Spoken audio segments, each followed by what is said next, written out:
Денеска во општина Прилеп, како и во Република Македонија, започна второто полугодие од учебната 2015-2016 година. И тоа во општина Прилеп започна второто полугодие за повеќе од 10.000 ученици во 11 основни и 5 средни училишта.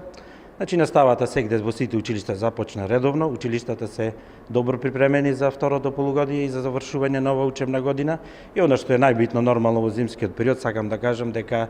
се обезбедени со огрев, значи тендерите за набавка на нафта и на дрва, затоа што некои училишта имаме се греат и на дрва, завршија одамна. Што се однесува до дрвата, тие се доставени и платени, би рекол, значи тука е завршена обврската, а исто така нафтата се доставува редовно и сакам да потенцирам дека училиштата ова полугодие значи го започнуваат без еден динар да имаат долг за грејење, што значи дека се надеваме дека ќе имаме уште една, како и многу претходни години, уште една успешна година благодарение на соработката на локалната самоуправа со училиштата од нашата општина.